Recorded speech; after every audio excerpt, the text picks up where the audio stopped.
৯৬% মুসলমানের দিশে আজ তাকিয়ে দেখেন পঞ্চগড়বাসী। এই দুনিয়ার ময়দানে যারা আল্লাহর ইসলামের কাছে, কোরআনের কাছে পরিপূর্ণভাবে প্রবেশ করেছিল, কোরআনের আমলের উপরে টিকে ছিল, মতিউর রহমান নিজামী, কামরুজ্জামান, কাদের মোল্লা, তাদেরকে ফাঁসি দিয়ে ফাঁসিবাদ সরকার দুনিয়ার থেকে বিদায় করে দিয়েছে। এটার থেকে এটাই প্রতীয়মান হয়। শুধু ইনানার না, অতীতের ইতিহাস নবী আদম থেকে শুরু করে নবী মুহাম্মদুর রাসূলুল্লাহ পর্যন্ত যত নবী রাসূল দুনিয়ায় এসেছিল, যারা এই পূর্ণাঙ্গ জীবন ব্যবস্থা দ্বীন আর ইসলাম মানতে গিয়েছিল, প্রচার করতে গিয়েছিল, তাদেরকে পর্যন্ত দুনিয়া থেকে বিদায় করে দেওয়া হতো। এটা তো নতুন কিছু না। এটা কি নতুন কিছু? এটা নতুন কিছু। এরকম যুগ যুগ ধরে চলে আসতো। পঞ্চগড়বাসী ভালো করে বুঝবেন, আল্লাহ রাব্বুল আলামিন কিতাব নাজিল করে দিয়েছেন স্পষ্ট করে। আমি যদি এখন ব্যাখ্যা করি, অবশ্যই আমি স্পষ্ট আকারেই ব্যাখ্যা করব। এতে এখানে কেউ যদি সুদ খান, আমার কিছু করার নেই। এই জায়গার মধ্যে কেউ যদি ঘুষখোর বসে থাকেন, আমার কোনো কিছু করার নেই। আমি কোরআন প্রচার করতে এসেছি, এখন দেখবো আমার আল্লাহ কি বলেছে। আল্লাহ পাক বলেন, ইয ক্বালা রাব্বুকা লিল মালাইকাতি ইন্নী জাইলুন ফিল আরদি খলিফা। বলুন আল্লাহু আকবার। সূরা বাকারা ২য় নাম্বার সূরা, ১ম নাম্বার পারা, ৫ নাম্বার পৃষ্ঠার ৪ নাম্বার রুকুর ৩০ নাম্বার আয়াতটা আমরা এই মুহূর্তে আলোচনা করলাম। আল্লাহ পাক বলেন, ঈদ স্মরণ করো। এই জায়গায় যারা আলেম বসে আছে জিজ্ঞাসা করেন, কলা, এ কলার ফাইল যিনি, তিনি কে? আল্লাহ পাক বলেন স্মরণ করো সেই সময়ের কথা। কোন সময়? যখন আমি আমার ফেরেশতাদেরকে বলেছিলাম এই দুনিয়ার ময়দানে আমি খলিফা পাঠাতে চাই, প্রতিনিধি পাঠাতে চাই। এ কথা কার? ও পঞ্চগড়বাসী, বিবেক দিয়ে কথাগুলো শুনবেন, আবেগ দিয়ে কথা শুনবেন না। আমি আপনাকে হাত জোর করে বলছি, কারণ আমি আগেই বলেছি আমি স্পষ্ট কথা বলবো। আল্লাহ রাব্বুল আলামিনের এই ব্যাখ্যা শোনার পরে ফেরেশতারা দুইটা বিষয় আল্লাহর কাছে দাঁড় করালেন। এক নম্বরে, ও মালিক, দুনিয়ার ময়দানে তাদেরকে পাঠিও না, কারণ তারা দুনিয়ায় যাওয়ার পরে নিজেরাই মারামারি করবে, নিজেরাই নিজেদের উপরে জুলুম করবে, ফিতনা ফাসাদ তৈরি করবে। একথা বলেন না? ও পঞ্চগড়বাসী, ফেরেশতাদের ওই জবাব আজ থেকে কত হাজার হাজার বছর আগে বলেছিল, সেই জবাবটা আল্লাহ কোরআনের মধ্যে নোট করে দিয়েছেন। ওরা মালিকের সামনে এই কথাগুলো বলেছে। এখন আমি আপনার চোখের মধ্যে আঙ্গুল দিয়ে দেখাতে চাই, ওই যে ফেরেশতারা বলেছিলেন এরা নিজেরা রক্তপাত করবে, নিজেরাই মারামারি করবে, নিজেরা হানাহানি করবে, কাটাকাটি করবে। আমার তো মন বলে ফেরেশতাদের এই কথা 100 এখন আমাদের সঙ্গে মিলে যায়। তার বাস্তব কি? এই লেডি ফেরাউনের আমলে 16 বছর তার আমরা প্রতিফলন দেখলাম। এই কথা বলে কত মানুষকে মিথ্যা মামলা দিত, কত মানুষকে কষ্ট দিত, কত মানুষকে আয়না ঘর বানিয়ে পর্যন্ত আটকিয়ে রেখেছিল। আয়না ঘর থেকে বের হওয়ার পরে বর্ণনা দিচ্ছে, আমি আমার এই চোখের পানিগুলো যদি এক জায়গার মধ্যে জড়ো করতে পারতাম, পুরো একটা পুকুর, পুরো একটা পুষ্করণী ভরে যেত। কি পরিমাণ কান্না করেছে লোকটা। আজান শুনতে দেওয়া হতো না, হাজারো খারাপ খারাপ শব্দ, সাউন্ড ওই সময় কানের কাছে দেওয়া হতো। এই দুনিয়ায় যারা মানুষ হয়ে মানুষকে বিপদে ফেলে, কষ্ট দেয়, এবার আমি আপনাকে একটা আয়াত বলছি, শুধু এই লেডি ফেরাউন মানুষকে যে কষ্ট দেয় বিষয়টা এমন না, এই জায়গায় এমন মানুষ বসে আছে। এই কথা বলে, মাথায় টুপি আছে, মুখে দাড়ি আছে, ও চলতে ফিরতে খাইতে নিয়ে উঠতে বসতে মানুষ হয়ে মানুষকে যারা কষ্ট দেন, আমি তাদেরকে বলছি ভাই আসেন আমি আপনাকে কোরআনের আয়াত দেখাচ্ছি। আল্লাহ পাক বলেন ইন্নাল্লাযীনা ফাতানুল মুমিনিনা ওয়াল মুমিনাত, বলেন আল্লাহু আকবার। আল্লাহ পাক বলেন নিশ্চয় অতঃপর যারা ফাতানু, এখানে যারা হাফেজ আলেম বসে আছে জিজ্ঞাসা করে দেখেন ফাতানু শব্দের অর্থ বিপদে ফেলা, কষ্ট দেওয়া। পঞ্চগড়বাসী কাদেরকে বিপদে ফেলাবে, কাদেরকে কষ্ট দেবে, আল্লাহ রাব্বুল আলামিন এই জায়গার মধ্যে নিজে উল্লেখ করে দিয়েছেন। মুমিন শব্দটা পুরুষবাচক, মুমিনাত শব্দটা স্ত্রীবাচক। তার মানে আমার আল্লাহ এই জায়গায় বোঝাতে চাইলেন এই দুনিয়ার ময়দানে মুমিন নর এবং নারীদেরকে যারা বিপদে ফেলাবে, কষ্ট দেবে, সুম্মা লাম ইয়াতুবু, এর পরেও এই লোকগুলো দুনিয়ায় তাওবা করে না। কথা বলেন না কেন? এর পরেও এই লোকগুলো দুনিয়ায় তাওবা করে না। এই অবস্থায় লোকগুলো যদি মারা যায়, আল্লাহর ব্যাখ্যা ওর জায়গা হচ্ছে জাহান্নাম। এখন আপনি নিজেই চিন্তা ভাবনা করেন তো বন্ধু, এই দুনিয়ার ময়দানে ফেরেশতাদের এই কথার সঙ্গে আজ যারা মিল রেখে চলতেছেন, আমি তাদেরকে উদ্দেশ্য করে বলছি, এই দুনিয়ার ময়দানে আপনিও যদি নিজেই নিজেকে কষ্ট দেন, নিজেই নিজের উপরে যদি জুলুম করেন, আপনার এই হাতের দ্বারা কোনো নিরপরাধ মানুষকে যদি কষ্ট দেন, আপনার এই পায়ের দ্বারা কোনো মানুষকে যদি কষ্ট দেন, আপনার জবানের দ্বারা কোনো মানুষকে যদি কষ্ট দেন, বিপদে ফেলান, আপনার জন্যে জাহান্নাম বানিয়েছে তিনি কে? 2 নম্বরে আল্লাহ রাব্বুল আলামিনের ফেরেশতারা ডাক দিয়ে বলেছিলেন মালিক এদেরকে না বানালেই ভালো হয়, তোমার তাসবিহ তাহলিল গুণগান গাওয়ার জন্য তো আমরাই আছি। তার মানে 2 নম্বরে জবাবটা ফেরেশতারা আল্লাহকে দিয়েছিল যে মালিক মনে হয় দুনিয়ায় যাওয়া, দুনিয়ায় যাদেরকে পাঠাতে চায়, দুনিয়ায় যাদেরকে প্রতিনিধি খলিফা করে পাঠাতে চায়, এরা মনে হয় দুনিয়ায় যাওয়ার পর পরে জিকির করবে, তাসবিহ তাহলিল পড়বে। কথা বলেন না?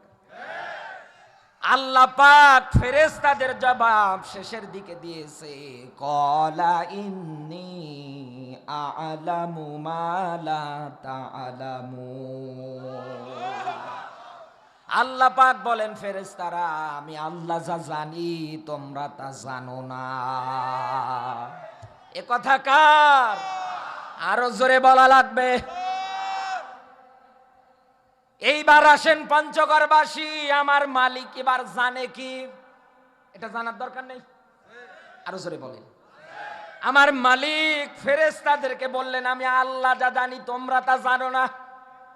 তার মানে আমার আল্লাহর এই জায়গার মধ্যে গোপন কোন উদ্দেশ্য আছে দুনিয়ায় মানুষদেরকে খলিফা করে পাঠানোর। এই কথা বলেন না কেন? কেন পাঠালেন? সূরা ফাতির 35 নাম্বার সূরার 32 নাম্বার আয়াতের মধ্যে আল্লাহ পাক সুন্দর করে এর একটা নিদর্শন দিয়েছে। এখানে যারা হাফেজ আলেম বসে আছে জিজ্ঞাসা করেন, পুরো মুসলিম জাতিকে আল্লাহ পাক 3 ভাগে বিভক্ত করেছেন। কয় ভাগ? 3 ভাগ। আরো জোরে বলেন। 1 নম্বরে আল্লাহর ব্যাখ্যা, ওরা নিজেরাই নিজেদের উপরে জুলুম করে। এখন যদি বলেন যে কেমন করে করে, এই দেশের ময়দানে আজ অবস্থা মিলিয়ে দেখেন, যদিও আপনাদের পঞ্চগড়ে নাও থাকতে পারে, 64টা জেলার অনেক জায়গায় আছে এক আল্লাহকে বাদ দিয়ে কত মানুষ বিভিন্ন আগলা বাবা, পাগলা বাবা, ল্যাংটা বাবার পায়ে সেজদা দেয়। আমি নিজে দেখেছি সিলেটের শাহজালালের মাজারে। শাহজালাল তো আল্লাহর ওলি, কথা বলেন না কেন? তিনি আল্লাহর ওলি না? যার এক হাতে ছিল তরবারি আর এক হাতে ছিল আল্লাহর কোরআন, সেই শাহজালালের মাজারে গিয়ে তাকিয়ে দেখেন কত মানুষ প্রকাশ্যে পর্যন্ত শিরিক করে যাচ্ছে। আমি গিয়েছিলাম সুনামগঞ্জে, সেই দোয়ারা বাজার ছাতক, ড্রাইভার বলছে ভাই চলেন এই যে দিক দিয়ে আমরা একটু শাহজালালের মাজারের মধ্যে চলে যাই। ওই জায়গায় গেলাম দেখার জন্যে। গিয়ে দেখতে ওই জায়গার মধ্যে আমি দাঁড়িয়ে আছি, একটা লোক অনেকগুলো টাকা নিয়ে এসে কবরের উপরে ছুঁড়ে মেরে দিয়ে হাউমাউ করে কাছে আর সেজদায় পরে কি কি যেন বলে। পাশে এক কোটটাই পরা লোক ডাক দিয়ে বলে, হুজুরে কি এ কি কোরআনের আয়াত পড়ে না, ওয়াসজুদ ওয়াকদারিব, আল্লাহর নিকটবর্তী যদি হতে চাও সেজদা দেওয়া লাগবে কাকে? আরো জোরে বলে।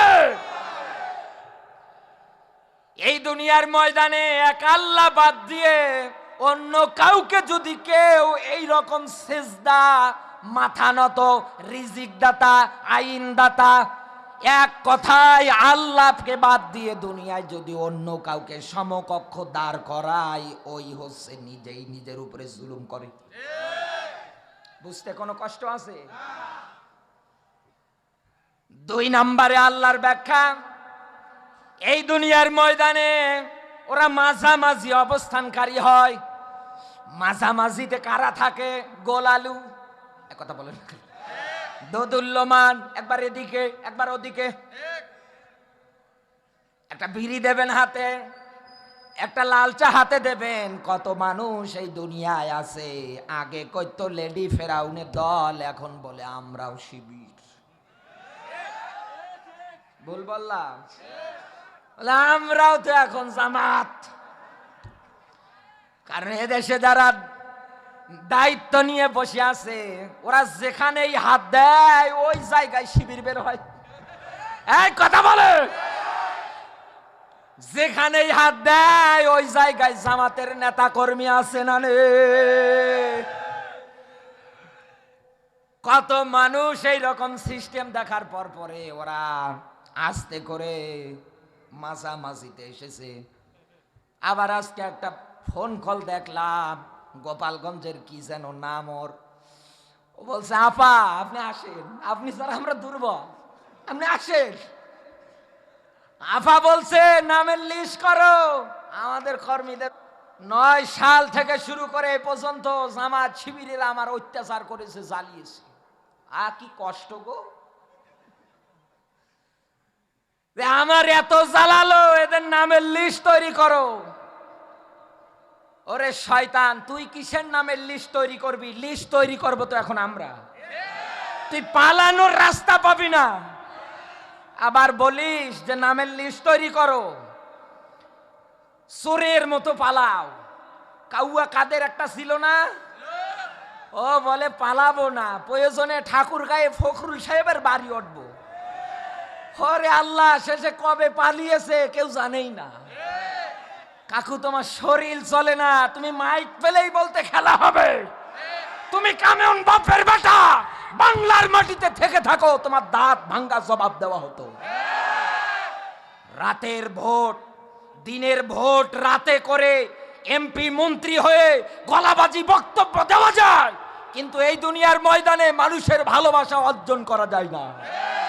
মানুষের ভালোবাসা যদি অর্জন করতেই হতো, তোমরা যদি চাইতে যে মানুষ আমাদেরকে চাক, তাহলে সুষ্ঠু নির্বাচন তোমরা এই দেশের মধ্যে দিতে।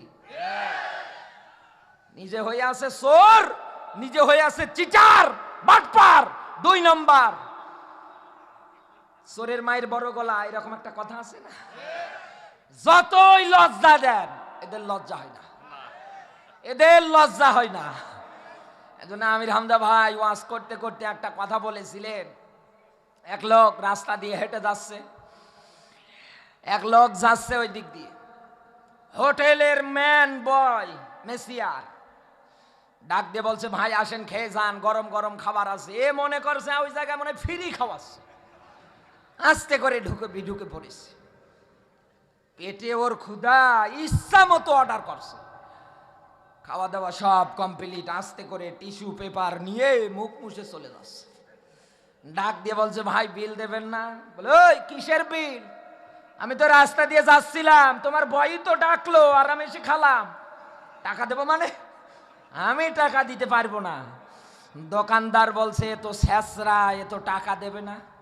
বলছে, তোর অপমান করবো? বলে, করেন, অসুবিধা নেই। মাথার চুলগুলো উল্টা পাল্টা করে কেটে জুতোর মালা গলায় দিয়ে গেরাম ঘুরিয়েছে। এবার সামনে দাঁড় করিয়া বলছে, কিরে তোর অপমান মনে হয় না? বলে, কিসের অপমান? লক্ষ লক্ষ টাকা দিয়েও মানুষ এমন আনন্দ পায় না। এরপরে বলছে, তুই 200 বার কান ধরে উঠবস কর। ও 200 বার কান ধরে উঠবস করার পরে বলছে, ভাই তোর এখনো কি অপমান মনে হয় না? বলে, কিসের অপমান? এ তো আমার ব্যায়াম হচ্ছে। এই লেডি ফেরাউনের ওই রকম লজ্জা নেই। তুই একে তো পালিয়ে গেলি, আবার ফোনে বলিস তালিকা করব। তুই আয়, সাহস থাকলে আয়। পঞ্চগড়বাসী আল্লাহর ব্যাখ্যা, এই দুনিয়ার ময়দানে আল্লাহ পাক মানুষদেরকে 3টা কাতারে বিভক্ত করেছেন।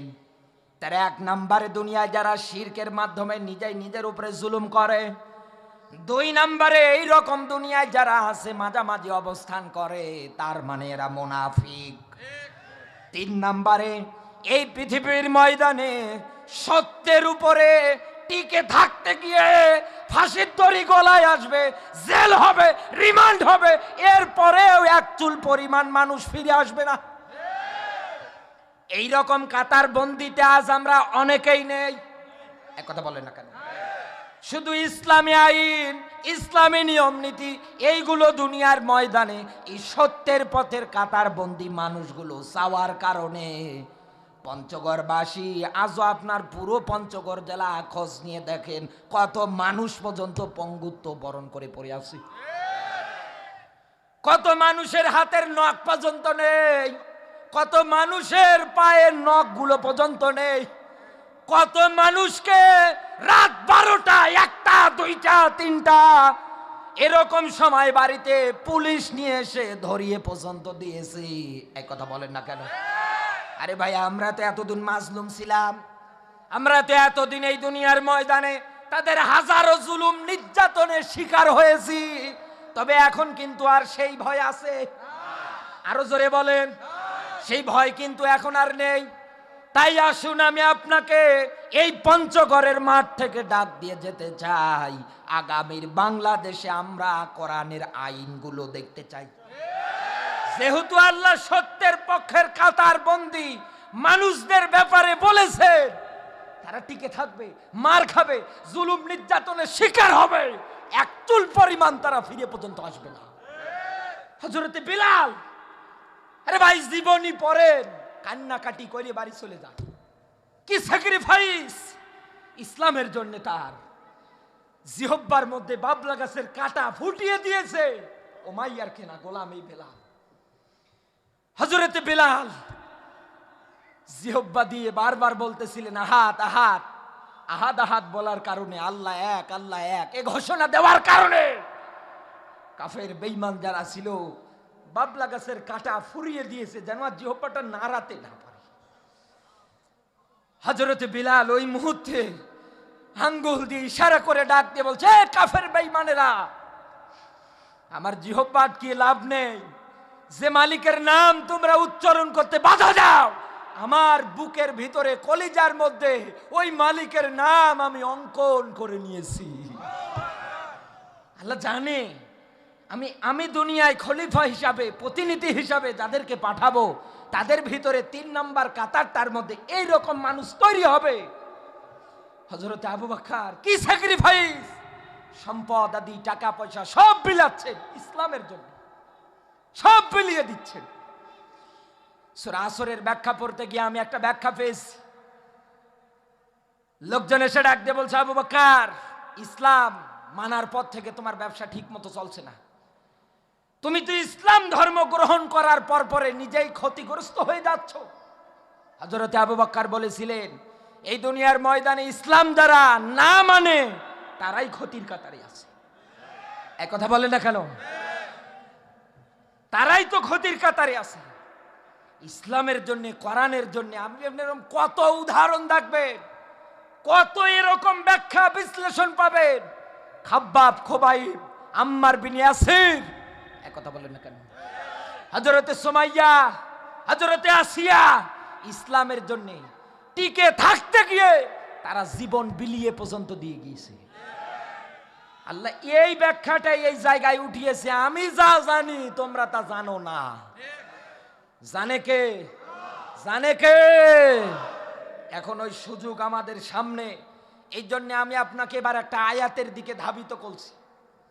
আল্লাহ রাব্বুল আলামিন সূরা আরাফ 7 নাম্বার সূরা 8 নাম্বার পারা 12 নাম্বার পৃষ্ঠা 7 নাম্বার রুকুর 54 নাম্বার আয়াতে আল্লাহর ব্যাখ্যা। আল্লাহ পাক বলেন, আলা লাহুল খুলক, আমাদের সৃষ্টিকর্তাকে, আরো জোরে বলেন, একমাত্র আমাদের সৃষ্টিকর্তা। তামাম দুনিয়ার যত কিছু আছে সব বানিয়েছে কে? এতে কোনো দ্বিমত আছে? মালিক বলছেন এই দুনিয়ার ময়দানে সব যদি আমার সৃষ্টি হয়, আপনারা নিজেরাই কিন্তু ঘোষণা দিয়েছেন। এখন বিবেকের কাছে প্রশ্ন, সৃষ্টি যদি সব তার হয় তাহলে এই জমিনে আইন চলবে কার? আরো জোরে বলে। আজকে আল্লাহর আইন চলে? আল্লাহর আইন আছে? আল্লাহ পাক এটাই তো বলেছেন, এই দুনিয়ার ময়দানে সত্যের পথের কাতারবন্দি মানুষ যারা হবে তারা তাদের মুখ দিয়ে এই ঘোষণাই দেবে, আলা লাহুল খুলকুল আম, এই জমিনের ময়দানে সৃষ্টি যার আইন চলবে তার। এই আয়াতের শেষের শব্দ দেখেন, আলামিন, বহু বছর, একটা দুইটা জগৎ না। আল্লাহ পাক বলেন এরকম যত জগৎ আমি আল্লাহ বানিয়েছি সব জগতের মধ্যে আইন চলবে কার? আরো জোরে বলেন। এরপরে আল্লাহ পাক অন্য জায়গায় ধমক পর্যন্ত দিলেন, এ বান্দা, এই দুনিয়ার ময়দানে আমার আইন যদি ভালো না লাগে, আমার ইসলাম যদি ভালো না লাগে, তুই আমার জমিন থেকে বের হয়ে যা। এই কথা বলেন না কেন? তুই আমার জমিন থেকে বের হয়ে যা। এ বান্দা, কোথায় যাবি? কোন জায়গায় যাবি? যেখানেই যাস না কেন ওই জায়গায় আছে কে? আপনি যেখানেই যান না কেন ওই জায়গার মধ্যে আপনার আমার একজন মালিক, অভিভাবক আছে, তিনি হচ্ছেন আমার আল্লাহ। পঞ্চগড়বাসী 16 বছর ধরে এই রকম উন্মুক্ত ময়দানগুলোতে আমরা মন খুলে কোরআনের কথা বলতে পারি নাই। এই কোরআনের মধ্যে আল্লাহ সব সিরিয়াল করে করে দিয়েছে। এখন আমাদের দেশে এই আইনগুলো খুবই দরকার। এই আইন কায়েম করার পক্ষে আমরা নেই। খালি কি হুজুরেরা দৌড়াবে? এই ভাই দৌড়াবে, আবু সাইদ ভাই, ইনি, তামাম দুনিয়ার যত মানুষ আল্লাহ বানিয়েছে সবার দায়িত্ব এই দুনিয়ার ময়দানে এখন সৃষ্টি যার, আইন চলবে তার। এই মতের পক্ষে আমরা একমত। আল্লাহ পাক যেন কবুল করে, বলেন আমিন। এই দুনিয়ার ময়দানে আল্লাহর আইন, আল্লাহর নিয়ম নীতি দুনিয়ায় যাদের ভালো লাগে না, আমি আবারও বলছি, আল্লাহ তাদের রেড সিগন্যাল দিয়ে বলেছেন, বের হয়ে যা, তুই বের হয়ে যা। কোথায় যাবি? যেখানে যা, ওই জায়গায় আছে কে? আছে কে? এরপর পরে এবার আমি আপনাকে আর একটা কথা বলছি। সূরা মাইদা 5 নাম্বার সূরা 6 নাম্বার পারার, এটা পাবেন আপনি 7 নাম্বার পৃষ্ঠার 44 নাম্বার আয়াত। খুবই পরিচিত একটা আয়াত। আল্লাহ পাক বলেন, আমাল্লাম ইয়াহকুম বিমা আনজালাল্লাহু ফাউলাইকা হুমুল কাফিরুন।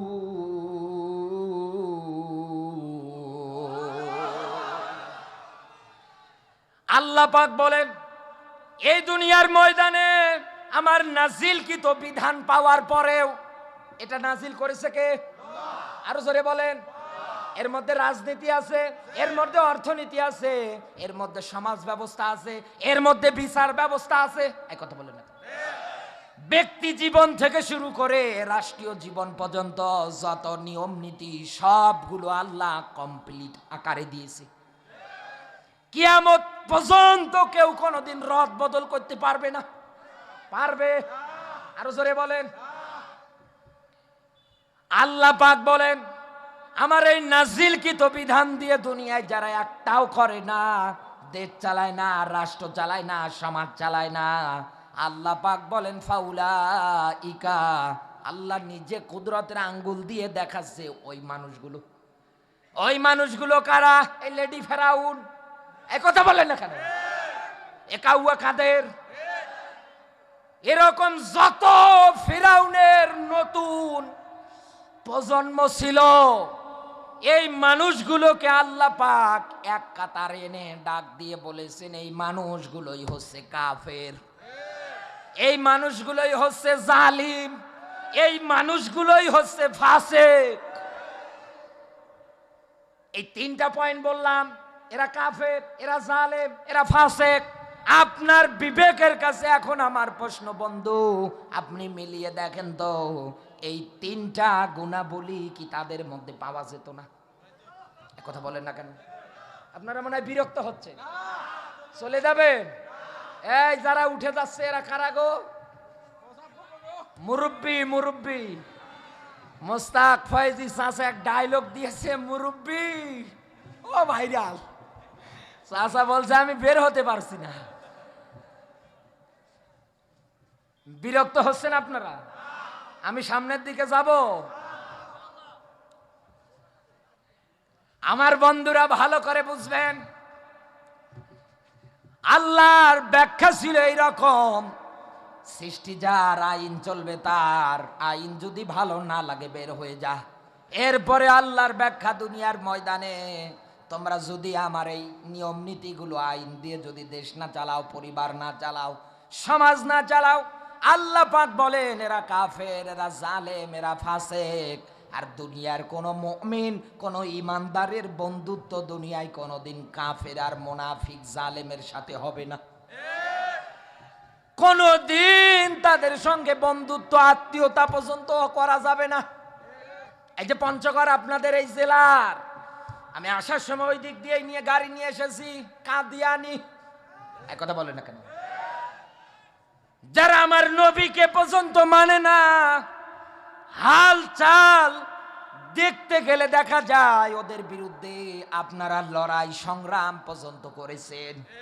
পঞ্চগড়ের হাজারো মানুষের রক্ত পর্যন্ত ওদের বিরুদ্ধে নবীর মান আর শানকে উপরে ওঠানোর জন্য ছড়িয়েছে মানুষ। আমি এই জায়গার মধ্যে এখন যদি কাউকে বলি ভাই চলেন তো চলেন, আপনার বাড়িতে তো বয়স্ক ছেলে আছে বিয়ের উপযুক্ত, ওদের একটা মেয়ের সঙ্গে আপনার ছেলেটার বিয়ে দেই, আপনি এক বাক্যে ডাক দিয়ে বলবেন বাবা নামের শেষে তো বড় মাওলানা লাগিয়েছো, কিন্তু তোমার কথা মানায় না। এক কথা বলেন না কেন? এখানে আমি হাসতে বলি না, এখান থেকে একটা শিক্ষা বের করবো। তাই পঞ্চগড়ের মুসলমানেরা ৬,৬৬৬টা আয়াতে কারিমার মধ্যে একটা মাত্র আয়াতে কারিমার তাও মাঝের অংশ অস্বীকার করার কারণে ওরা যদি কাফের হয়, আমার কথা ভালো করে বুঝবেন, কালকে আবার গীবত করবেন, হবে না। খাতামান নবিয়্যিন, এই এতটুকুন শব্দ না মানার কারণে ওরা যদি কাফের হয়, তামাম দুনিয়ার যত মুসলমান আছে সবাই যদি ঘোষণা দেয় ওরা কাফের, ওরা কাফের। এখন আপনার বিবেকের কাছে আমি প্রশ্ন রাখতে চাই, এই দুনিয়ার ময়দানে আল্লাহ পাকের ৬,৬৬৬টা আয়াতের একটাও যারা মানে না, ওরা যদি একটার কিঞ্চিত পরিমাণ অংশ অস্বীকার করার কারণে কাফের হয়, আর যারা একটাও মানে না, দুটাই কি এক সমান? তাহলে দেখা যায় যেটা একটা কোরআনের আয়াত পর্যন্ত মানে না, ও তো কাফের দাদার দাদা। ওদের সঙ্গে মেয়ে বিয়ে দেওয়া, মেয়ে ছেলে মেয়ে বিয়ে দেওয়া যায় না, আর এদিকে কাফেরদের একটাও মানে না, একটা আইন প্রতিষ্ঠা করতে দেয় না। আমি সেদিন এই সদরে চিনিকল মাঠে এসে বসে বলেছিলাম, এই দুনিয়ার ময়দানে আল্লাহর আইনগুলো যদি বাস্তবায়ন করতে চান, এখন আমার দৃষ্টিতে যতটুকু আমি দেখছি, ইউনিয়ন পরিষদ থেকে একেবারে চকিদার থেকে শুরু করে একেবারে যত সর্বোচ্চ জায়গা সংসদ পর্যন্ত সব বাছাই ছাঁটাই করে ফেলান। এক কথা বলেন না কেন? কারণ এরকম হাজারো উইপোকাকে আমরা দেখেছি কোরআন প্রচার করতে গিয়ে। আরে ভাই সুদের কথা বললে মারামারি। ঝিনাইদহের মাটিতে আমি কোরআন বলতে গিয়েছিলাম, 12 বাজার, এতটুকুন আমার বলার অপরাধ। যারা 18শির মাজারে ট্রাকে ট্রাকে গরু দেয় ওদের ইমান নেই। আমি কি জানতাম যে ওই এলাকার চেয়ারম্যান 18 মুরিদ, যার দাড়িও নেই মোছও নেই, কেউ তো আমার বলেও নেই। আচ্ছা কোপান কুপিয়েছি, শেষে পালাবো কোন রাস্তা দিয়ে দিশা পাই না।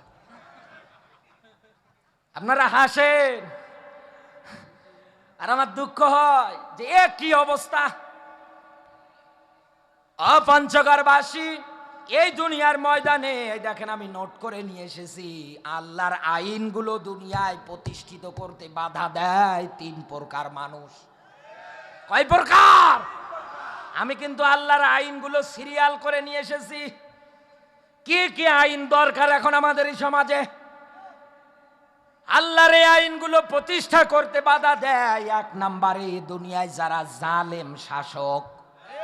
আর এই পৃথিবীর ময়দানে নবী মুহাম্মদুর রাসূলুল্লাহ সাল্লাল্লাহু আলাইহি ওয়াসাল্লাম জানিয়েছেন, পৃথিবীতে সবচাইতে বড় জিহাদ হচ্ছে ওইটা, জালেম শাসকের সামনে সত্য কথা বলে টিকে থাকা। আপনি কেন জেনে শুনে সত্যকে মিথ্যার সঙ্গে সংমিশ্রণ করেন? যেটা না ওটা পর্যন্ত আপনি উল্টিয়ে দেন। এই জালেম এরকম হাজারো মিথ্যা মামলা সাজিয়ে আমাদের কলিজার টুকরাকে কেড়ে নিয়েছে। এই তাফসীর মাহফিল, আজ এই জায়গায় লেখা তাফসীরুল কোরআন মাহফিল, এটা সূচনা করলো কে? আজও যান আল্লামা সাঈদী ফাউন্ডেশনে যান, আর ছেলেদের সঙ্গে যদি আপনার দেখা হয়, বাবার কথা একটু স্মরণ করিয়ে দেবেন, হাউমাউ করে কাঁদবে। মানুষ তাহাজ্জুদ পড়ে পড়ে পর্যন্ত দোয়া করে, মানুষ রোজা পর্যন্ত তার জন্য রাখে। আল্লাহ কোরআনের পাখিকে ফিরিয়ে দাও। কিন্তু আপনি আমাদের কোরআনের পাখির সঙ্গে যা করলেন, আল্লামা ডক্টর মিজানুর রহমান আজহারি ভাই দেশের বৈধ নাগরিক, বৈধ সন্তান, 4 বছর তার জীবন থেকে কেড়ে নিলেন। একথা বলেন না কেন? আমির হামদা ভাইয়ের 3 বছর জীবন থেকে কেড়ে নিলেন। রফিকুল ইসলাম মাদানীকে জেল খাটালেন। আল্লামা মামুনুল হকের নামে মিথ্যা মামলা দিলেন। আপনি মনে করছেন যে আপনাকে আমরা এত সহজে ছেড়ে দেব? এই দুনিয়ায় যারা আল্লাহর আইন নিয়ম নীতি কায়েম করতে বাধা দিবে, হয় ও দুনিয়ায় বেঁচে থাকবেন নতুবা আপনি থাকবেন। আমি কি এটা বানিয়ে বললাম? বানিয়ে বললাম? দলিল বলছি, লিখে নেন। সূরা তাওবার 111 নম্বর আয়াতের শেষের দিকে ব্যাখ্যা। আল্লাহ পাক বলেন, দুনিয়ায় জান আর মাল আমার কাছে বিক্রি করে দে, আমি তো এগুলো কিনে নিয়েছি। তোর জান আর মাল তো কিনে নিয়েছি, বিআন্না লাহুমুল জান্নাহ, জান্নাতের দ্বারা। বান্দা তোর জান আর মাল তো আমার, এখন তোকে আমি কর্মসূচি দিচ্ছি, তুই আমার রাস্তায় জিহাদ করতে গিয়ে, লড়াই করতে গিয়ে আগে মার, এরপরে মর। এক কথা বলেন না কেন? আল্লাহর এই আইনগুলো কায়েম করার দরকার নেই? দরকার নেই? পঞ্চগড়বাসী এই জায়গার মধ্যে যারা মনে করবেন আমি আন্দাজে শুধু চিল্লাচ্ছি না, আরে ভাই ইমানের দাবি নিয়ে চিল্লাচ্ছি, কারণ কোরআনের আয়াত আমার সামনে। মরার পরে আপনিও ধরা খাবেন, আমিও ধরা খাবো। আমি যদি না বলে যাই, কোরআনে কারীম জানিয়েছে, ওয়া ইন্নাহু লাযিকরুল লাকা ওয়া লিকাওমিকা ওয়া সাউফা তুসআলুন।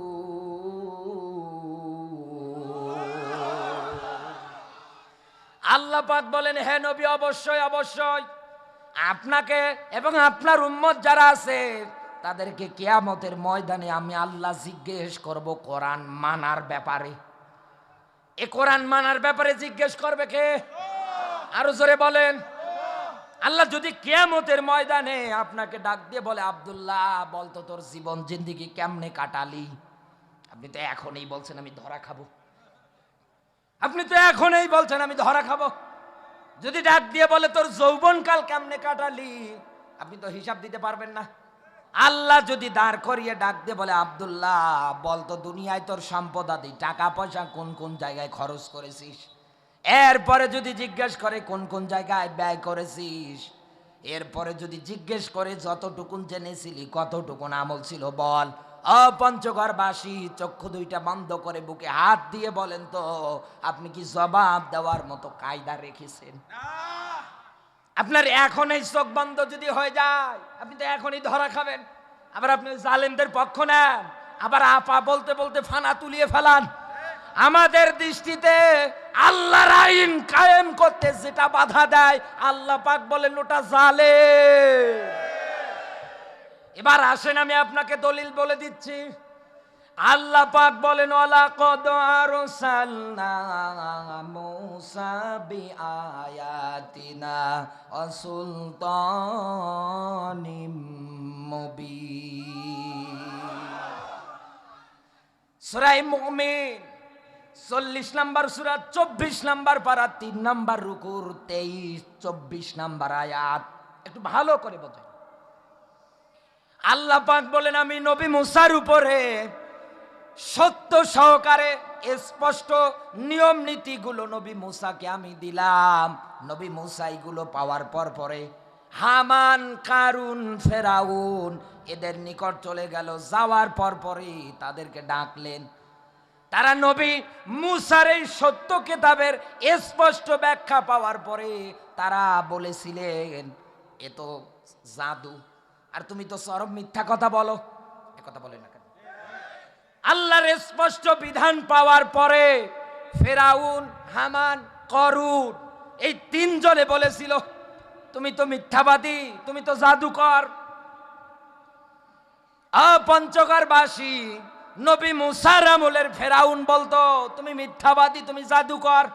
আজকের বাস্তব সমাজে আমরা তাকিয়ে দেখলাম কোরআনের স্পষ্ট ব্যাখ্যা করলেই একদল বলে জামাত, শিবির, মওদুদি, আরো একটু প্রিয় বাড়িয়ে বলে এরা রাজাকার।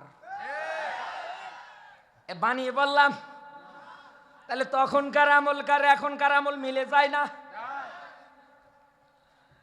পয়গম্বর মুসা আলাইহিস সালাতু ওয়াস সালাম এই দ্বীনের দাওয়াত নিয়ে গেলেন।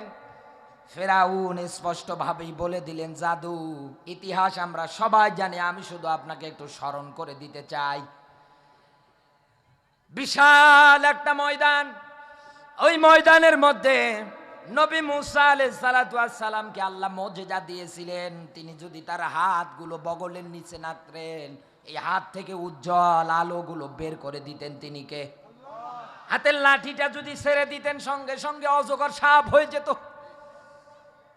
মুসা নবীর এই নিদর্শনগুলো দেখার পরে ফেরাউন বলেছিল জাদু, আর আমি জাদুর জবাব তোমাকে জাদু দিয়েই দেব। বিশাল একটা ময়দান হলো, হাজার হাজার জাদুকর ওই জায়গায় উপস্থিত। সবাই যার যার মতো করে সাপ বিভিন্ন কিছু তৈরি করছে। নবী মুসা আলাইহিস সালাতু ওয়াস সালাম যাওয়ার পরে ওই জায়গায় তাকিয়ে দেখলেন পুরো ময়দান জুড়ে শুধু সাপ আর সাপ। আল্লাহ পাক বললেন নবী মুসা ভয় করবেন না, ভয় করবেন না, আপনার হাতের লাঠিটা শুধু ছেড়ে দেন। হাতের লাঠি যখন এই ছেড়ে দিয়েছে সঙ্গে সঙ্গে অজগর তৈরি হয়ে গেছে। ওদের যত জাদু ছিল সব জাদুগুলোকে ধরে ধরে মুসা নবীর সাপ খেয়ে ফেলেছে। আল্লাহ পাক বললেন মুসা এই জায়গার মধ্যে বিজয় আমি আল্লাহ তোমাকে দিয়েছি। ওই আল্লাহ নেই, ওই আল্লাহ নেই, এখন মনে হয় দুর্বল হয়ে গিয়েছে। পঞ্চগড়বাসী আল্লাহর আইন চালু করতে বাধা দেয়। 1 নম্বরে দুনিয়ায় যারা জালেম, 2 নম্বরে আমি পেয়েছি এই দুনিয়ার ময়দানে সমাজের নেতারা। যে কথাটা বলতে গিয়ে আমি এত দূর পর্যন্ত আসলাম। আরে ভাই কি ভাব, উপজেলা চেয়ারম্যান অমুক অমুক নেতা, মাঝখানে আলোচনা এসে বন্ধ করে দেয়, মাইক হাতে নিয়ে আমার নেত্রী এই করলো ওই করলো, কথা বলে আমি এ করলাম ও করলাম। ঘোড়ার ডিম করেছিস তুই, তুই লক্ষ লক্ষ টাকা পাচার করে নিয়ে চলে গিয়েছিস, তুই হাজার হাজার মানুষের জীবন নষ্ট করে দিয়েছিস। আবার তুই বলিস উন্নয়নের সরকার এর এই দরকার, তুই আয় তোর জুতো পিটা করে সাইজ করা হবে। মনের সব ক্ষোভ, মনের সব রাগ আছে না নেই? আছে না নেই? রাগটাও হবে আল্লাহর জন্য, একথা বলেন না কেন? ভালোবাসাও হবে আল্লাহর জন্যে।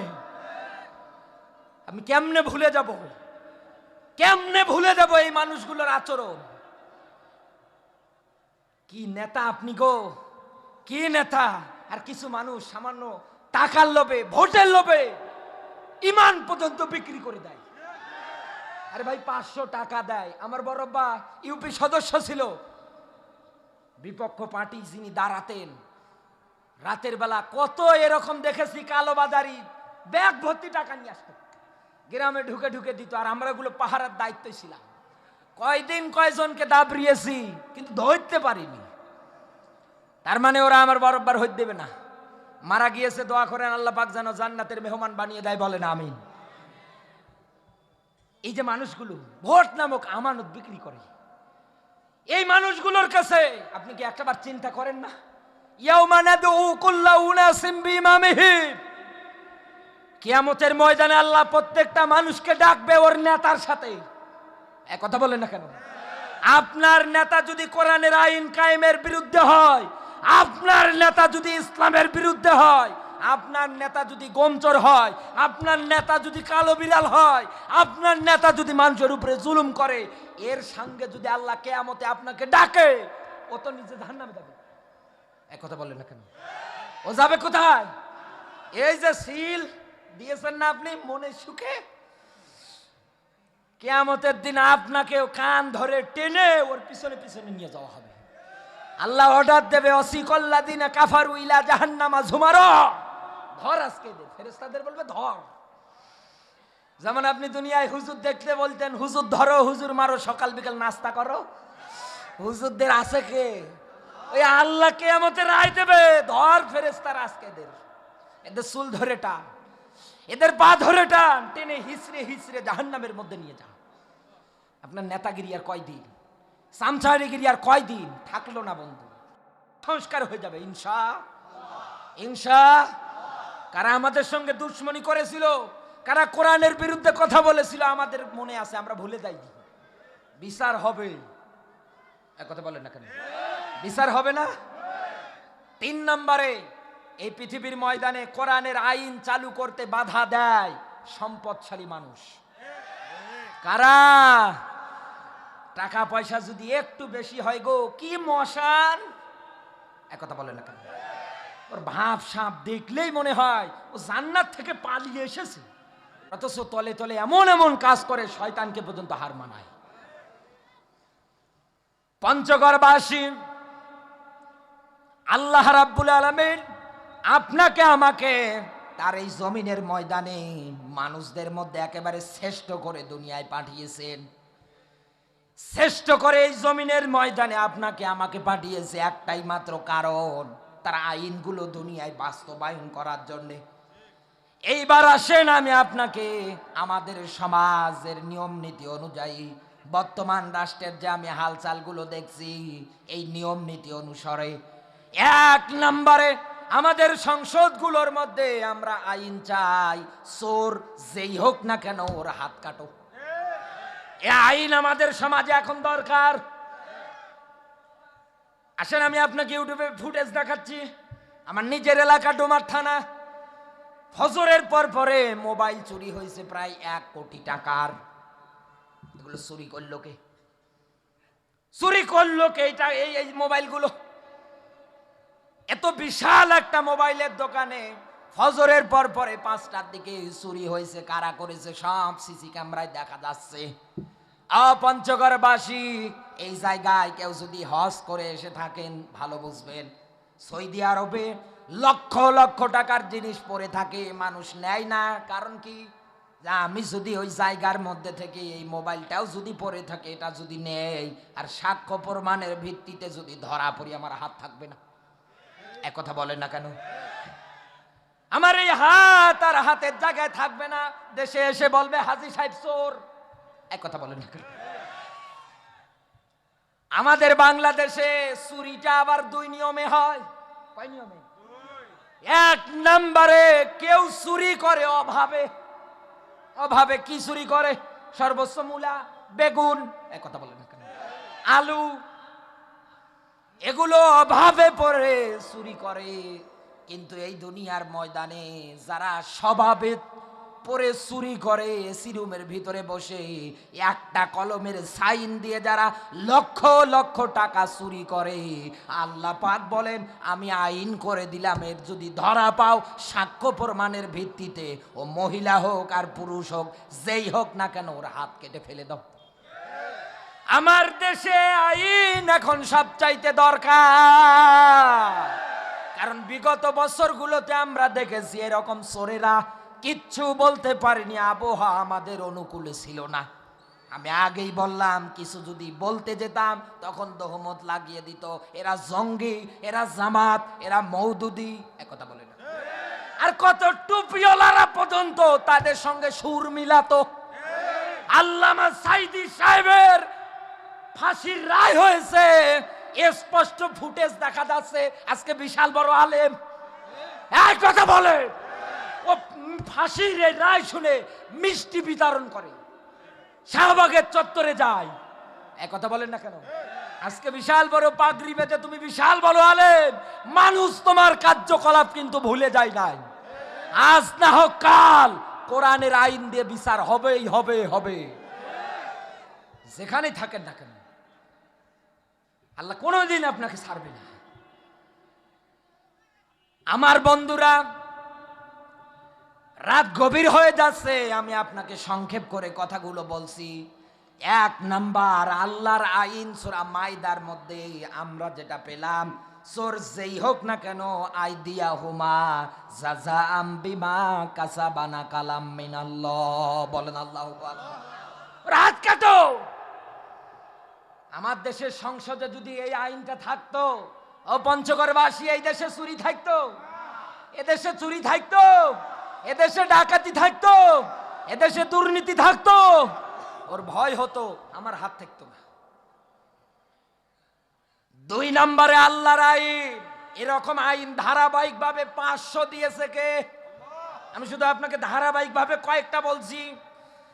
দুই নম্বরে আল্লাহর আইন, এই দুনিয়ার ময়দানে জেনা ব্যভিচার করলে 100 বেত্রাঘাত মারো। এ ভাই মোনাজাত করে দিলাম, আমি হালচাল বুঝি না, এরা কারাগো, এরা চলে যায় কেন? ও বৃষ্টি হচ্ছে, বৃষ্টি কি হচ্ছে?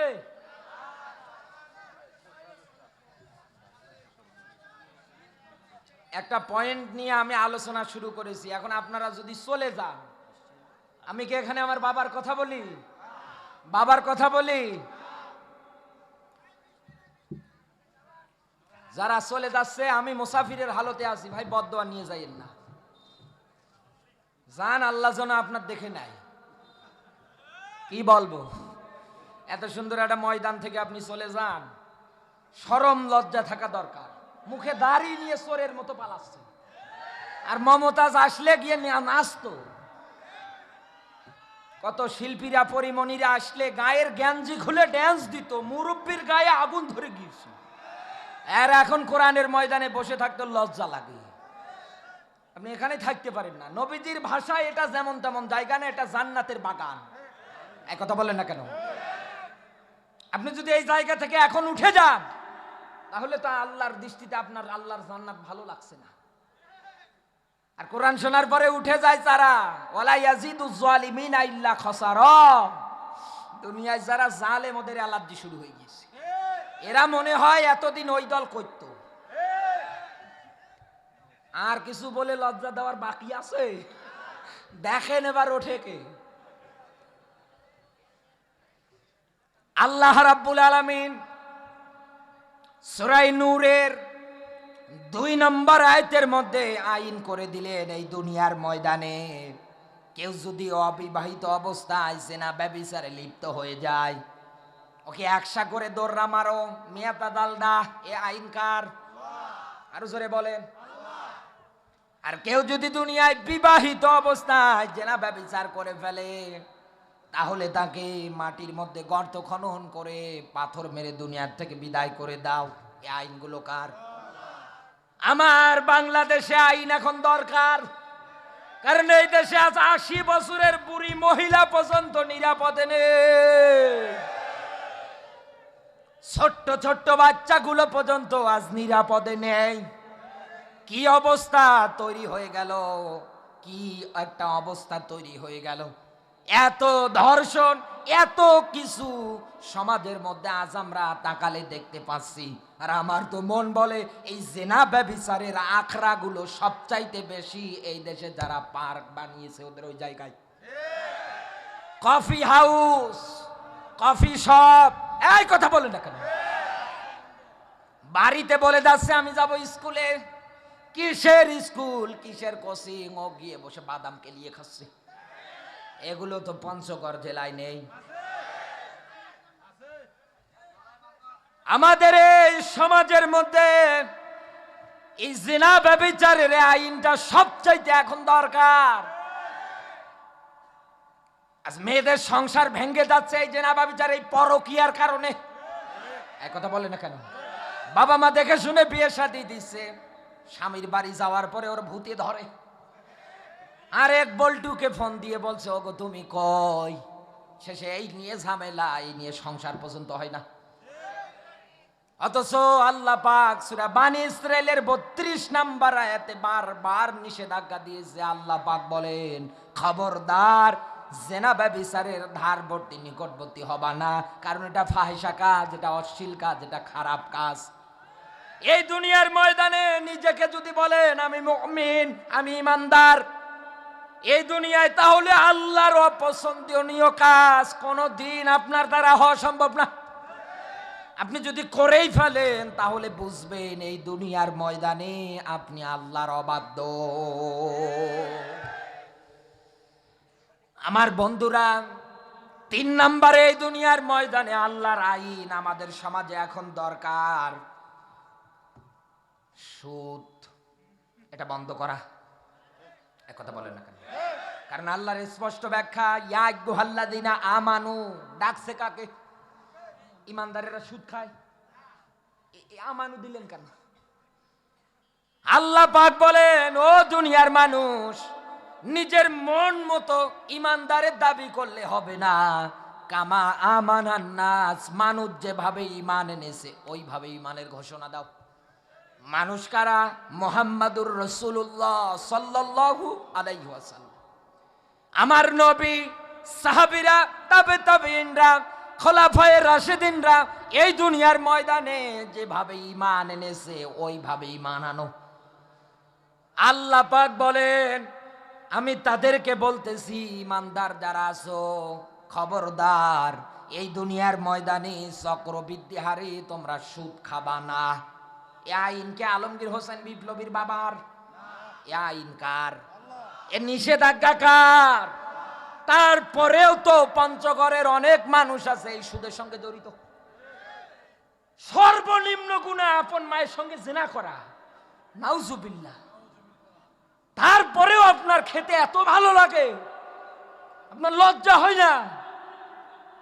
আপনার এত ভালো লাগে? আমি আলোচনা করতে করতে একটা গল্প বলি। সুদ যারা খায়, 2 পাগল, একটা ভালো, অর্ধেক তার কাটা আর অর্ধেক ভালো, আর একটা পুরোটাই পাগল। রাস্তা দিয়ে হেঁটে যাচ্ছে, যাওয়ার পরে তাকিয়ে দেখছে এক মুরব্বী চাচা মাথায় কাঁঠাল নিয়ে আসে। কি চাচা কাঁঠাল কত? বলছে বাবা 50 টাকা নিব। দুইজনে বলছে একদম শেষ সিজনের কাঁঠাল, না খেলে হয়, যা একটা ভাগাভাগি করে নে। বলছে কির ভাগাভাগি? এই কাঁঠাল কিনে নেব যে সবচাইতে বেশি বিসি, বলে না বিসি খাবে, মানে বিসি যার দিকে বেশি পড়ে থাকবে সে বেশি টাকা দেবে। বলছে অসুবিধা নেই। চালাক যার অল্প তার কাটা, ও এমন বুদ্ধি খাটিয়েছে, বলছে এই ব্যাপার? বলে হ্যাঁ। ঠিক আছে, ও আচ্ছা মতো বিসি সহকারে কিনতেছে। হিসাব করে দেখা যাচ্ছে কি গো, কাঁঠালের বিসি তোমার দিকে 40টা আর আমার দিকে 10টা। বলছে এই নাও আমার 10 টাকা। বিজ্ঞান বলছে মানুষের পেটে শক্ত জাতীয় জিনিস হজম হয় না। চুল শক্ত জাতীয় জিনিস হজম হবে? পলিথিন, হাড্ডি, এগুলো হজম হবে? আপনার পেট খারাপ করে। ওরও হয়েছে তাই। রাতের বেলা বাড়ি যাবে, ওর বাড়ির সাইডে গ্রাম অঞ্চলে বাড়ি ছিল, বাড়ির সাইডে তাকিয়ে দেখছে পাট খেয়ে জোর করে বৃষ্টি পড়ছে। ওই কাজ করে বাড়ি গিয়ে শুয়ে আছে। সকালবেলা বউটা উঠেছে রান্না করবে, ঘরে গিয়ে দেখি কিচ্ছু নেই। চিন্তা করে বাড়ির সাইডে পাট ক্ষেত যাই তো কয়েকটা পাট ক্ষেতের শাক উঠিয়ে আনি। শাক উঠাতে গিয়ে তাকিয়ে দেখছে বেশি শক শক করছে, মনে হচ্ছে কেউ ধুয়ে দিয়ে গেল। ওর বউ বলছে এত বেশি পরে আছে, আলহামদুলিল্লাহ বলে বেশি বাড়িয়ে এনে গরম পানি দিয়ে একেবারে সুন্দর করে ভর্তা করে ডাক দিয়ে বলছে, ও স্বামী জলদি ওঠ। স্বামী ওঠার পরে ফ্রেশ হয়েছে, হওয়ার পরে সামনে ওর খাবার মজা করে খাচ্ছে। ডাক দিয়ে বলছে, বউ আমি তো কাঁঠাল আনি, তুমি কাঁঠালের বিচি পেলে কই? বলছে আর বলো না, আগে শুকরিয়া আদায় করো, বাড়িতে এমনি তরকারি নেই। ওই এসো তো। বলছে না, আমার একটু জানতে ইচ্ছা হয় তুমি পেলে কোথায়? বলছে ওই তো পাট খেতে পেয়েছি। বলছে আল্লাহ সর্বনাশ, তুমি আমার এক জিনিস ঘুরিয়ে পেশিয়ে কয়বার খাওয়াও? আপনি হাসেন, সুদ যারা খায় ওরা নিজের পায়খানা নিজেই খায়। এক কথা বলে ওদের লজ্জা নেই। ইমাম সাহেব সুদের কথা বলতে গিয়ে আপনি সভাপতি রাগ করেন, আপনার তো থাপড়িয়ে দাঁত ফেলিয়ে দাও। আপনি আল্লাহর ঘরের মেহমানের সঙ্গে বেয়াদবি করেন। আপনি প্রতিবাদ করতে শিখুন। আর কত ইমামকে নির্যাতিত করতে দেবে, আর কত মুয়াজ্জিনকে অপমানিত করতে দেবে? এক চুল পরিমাণ আর ছাড় হবে না। আপনার মা মারা গেলে হুজুর লাগে, আপনার বাবা মারা গেলে হুজুর লাগে, আপনার যৌবন টলমলো ভাব। আবু সাইদ ভাইয়ের এসে ডাকছেন, ভাই চলেন বিয়েটা পড়িয়ে দেন। আর সেই হুজুরকে তুমি গাইল পারো, ঝগড়া ঝামেলা করো, রাব ব্যবহার করো, খালি সুদের ওয়াজ করার জন্য। বানিয়ে বললাম মনে হয়।